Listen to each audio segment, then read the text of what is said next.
Hello and welcome to your astrological vibrations for Friday, December 3rd, 2021 by Gaia Blooming. I am Mimi. I've got a little wolf with me.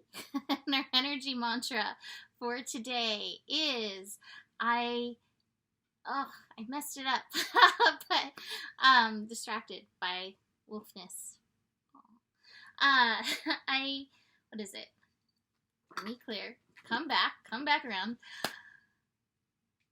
I heal my outlook to expand myself into my blessings. There we go.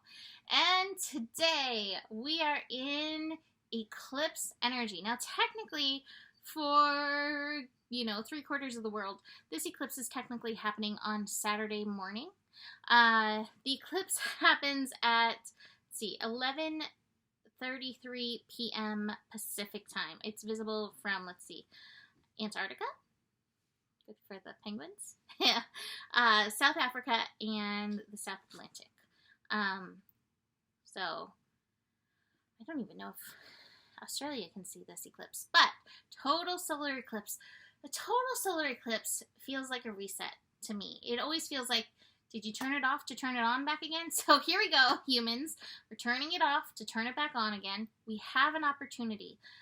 I love the degrees that we're working with. We're working with 11 degrees through most of the day. That is that master level degree, healing energy, into 12 degrees, which is expansion. It's the degree of Sagittarius, and this eclipse is in the sign of Sagittarius. It's a new moon, and a new moon in Sagittarius is like, what are you shooting for? What are you aiming for? I was talking to the patron group and I was saying, I never shoot for the stars, you'll land on the moon. Let's shoot for them, let's shoot for the stars and land in the stars. Let's go all the way. Let's not get it twisted. Anyway, so this is a calling to think big, to expansion, a calling to heal and shift our outlook in order to connect with the good, with the better, with the blessings that are already there. Now, to be fair, eclipses bring change. And this one especially, it is connected to Uranus. We have the sun in conjunct Uranus today. In conjunct. We're not seeing eye to eye. We're not really sure how to work with this energy. We've got Uranus and Taurus over here trying to change some of the systems that we're very stubborn about. Trying to remind us that it's wonderful that we're all different. It's wonderful that we're all unique, that we all bring unique, important gifts to this planet, to the earth, Taurus energy. And that Sagittarius energy, the sun in Sagittarius, is like, okay, how can we think bigger? How can we make this bigger? How can we expand? How can we see the good? We as humans are afraid of change. We're like, it's not good. It's scary. The changes that are happening, the things that are happening, even as they are maybe not necessarily feeling good in the way that they are happening, it is leading to good. And that is one of the outlooks that we are called to shift our mind and energy around. Trusting in that, trusting in the divine plan in and through all of this. So let's dig into this. Let's look at the astro leading up to the eclipse, and then we'll dig into the eclipse. So we have the moon shifting into Sagittarius. Now, to be fair, through much of the day, we are in dark of the moon energy. Dark of the moon can bring stuff up. What we need to be aware of is where we are stuck in our knowledge, in our thinking that we know. And we all get caught up in I know this. We all get caught up there sometimes. There is a call to shift this energy with the eclipse, to be open, to know in this incredibly expansive, infinite universe, as much as we know, it is the tiniest fraction, right? I always like to say the only thing I know is love. That's all that I know. And everything else is I'm learning as I go, right? So I posted on Gaia Blooming, the Facebook page. I love it. The perspective of the different sizes of the planets. And then even they have a picture where we trained our, not microscopes, but telescopes, there we go, on this black dot of like seeming nothingness. And in that black dot where they were seeming nothing, there were infinite universes. There were so many universes there that they were seeing.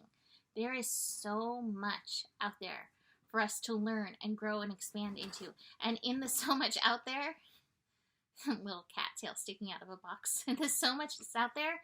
There are so many miracles. There's so much good. There are so many good, wonderful possibilities. So often we do get stuck in what's not working, what doesn't feel good. And to be fair, there's a time and space for that, Scorpio season. Right?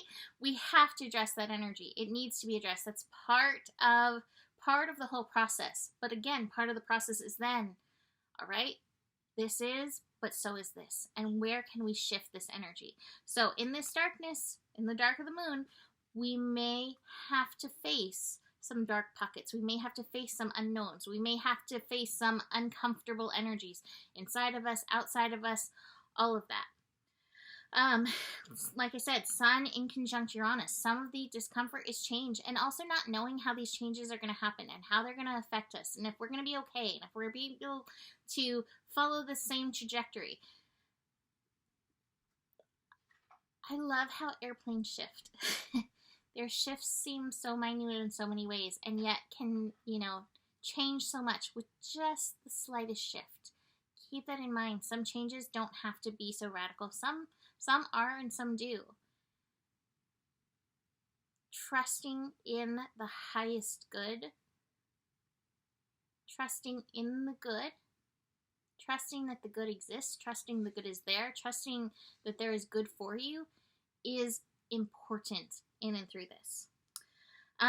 Moon connecting to Saturn. Speaking of outlook, speaking of all of this, Saturn and Aquarius reminds us, our vision is important in this process. What is your higher vision? What is the vision of you living on purpose, in purpose? Saturn is supporting that in Aquarius, the vision, the vibration. Again, Sagittarius is like, how can we focus on the hope, on the good?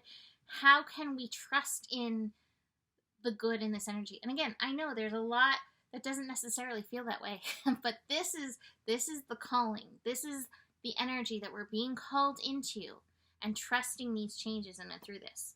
So like I said, the new moon, total solar eclipse, happens 11:43 p.m. Pacific time. Let's read the Sabian symbol. The Sabian symbol itself is very interesting as well. So the Sabian symbol for 12 degrees Sagittarius, a flag turns into an eagle, and the eagle into a chanticleer saluting the dawn. So chanticleer is like a rooster. So we got a flag, an eagle, and a chanticleer, a rooster. And it actually speaks in the write-up about the United States. The eagle, a U.S. symbol. Let's see. The concept made alive by bold and transcendent action.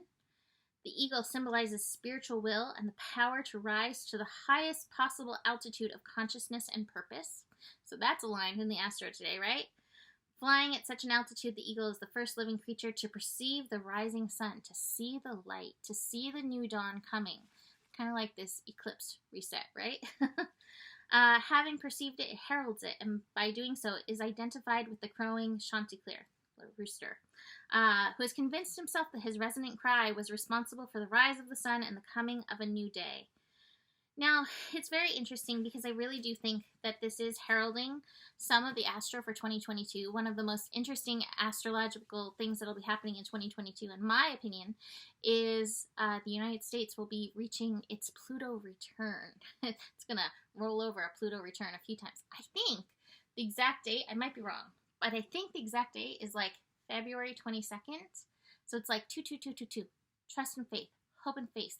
Now, if you've ever consciously gone through any Pluto processes, Pluto can be challenging. Pluto makes us look at the shadow. Pluto makes us check those places where we feel puny, where we don't feel empowered, where it's challenging, where it's hard, where we're not sure we can survive. We're not sure we can be reborn. We're not sure if the light's even there, right? Pluto can take us to those places.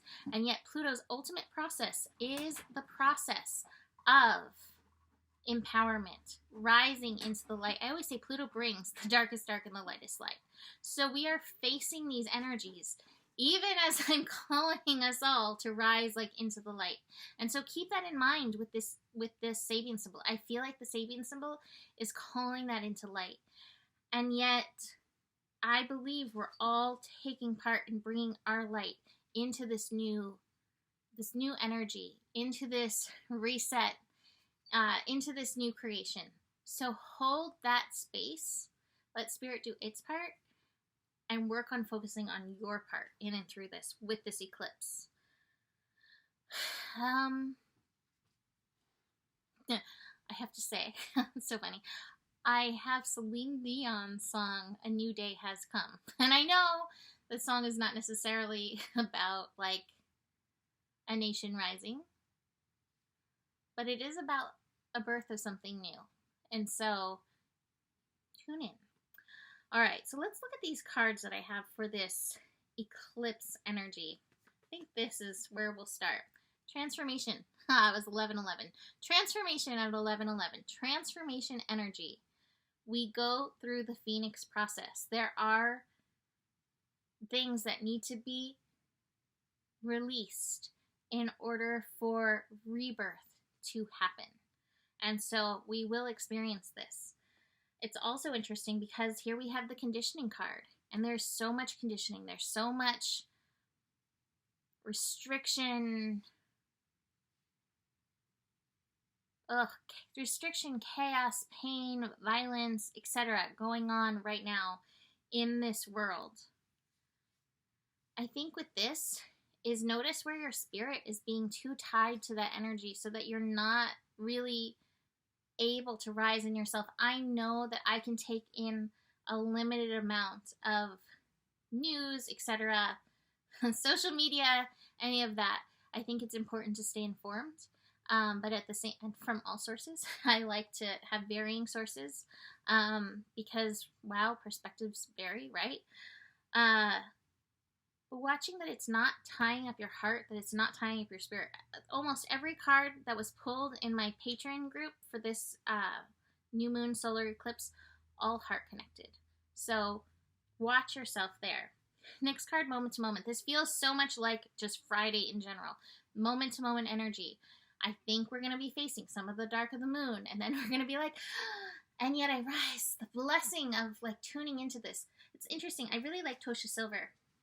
And Tosha Silver made a post recently. I'll see if I can find it and post it on the Facebook page. She made a post about saying thank you for even things that you're not necessarily feeling fully thankful for. Like, thank you for this hard thing that's coming in and actually teaching me resilience. I've been working that along with my I believe in good things. And I've found it quite powerful. So I'm going to actually post that. But I feel like that connected to the moment to moment. Check out. I will go back into Tosha Silver's posts and find it and post it. Two next cards I think are so indicative of this, where we're going. So we've got the burden. I think so much of what challenges us is not necessarily always what is happening, but what we're thinking of what's happening. And what we're thinking will come from what's actually happening. That, for me, is probably one of the places I struggle with the most. So I'm like, oh my gosh, this is happening, and then this is going to lead to this, and this is going to lead to this. Watch your mind and where it's taking you, especially with that Uranus energy. The mental energy is really heavy. And the first connection that the moon makes after the eclipse is with Mercury. And so check your mind. Your mind, our minds are usually at the helm guiding us. So where is it guiding you? Is it guiding you to heaven or is it guiding you to hell? Is it guiding you into expansion? Is it guiding you into contraction? Is it showing you the blessings or is it showing you the pain? And again, to be fair, we need to find balance in all of these things. The final card. Integration, balance. We need to find balance in between all of these things. But again, a lot of us are deeply out of balance with that. And we get stuck in the pain and we get stuck in the hell and we forget about the heaven that's just available to us. So the integration, this transformation process is ultimately super integrative. This is so powerful. This combo is so powerful. They're one right after each other, huh? This is 13 and this is 14. From transformation, we reach into integration. We find our balance. We find the wholeness of ourself. Having faced the shadow, having faced the challenges, we alchemize and we rise. So keep that in mind, because I believe that is the aim of this eclipse in Sagittarius, to help us expand, to help us heal our outlook, expand, alchemize, and ultimately rise. Now, I will say, eclipses bring downloads, and they bring 6 months of integrating these energies. So it's not like wham, bam, it's over. This reset is going to be ongoing. Keep that in mind, but it is extremely powerful. So with that, I will leave that here. 2022 year ahead readings available. See where this America-Pluto return affects you in your chart. I have transits available for 2022 as well. Holiday gift certificates, regular readings. Email me for any information. Besides that, the better it gets, the better it gets. There's more than enough love in the world for you. You have the power. And stay curious. Namaste.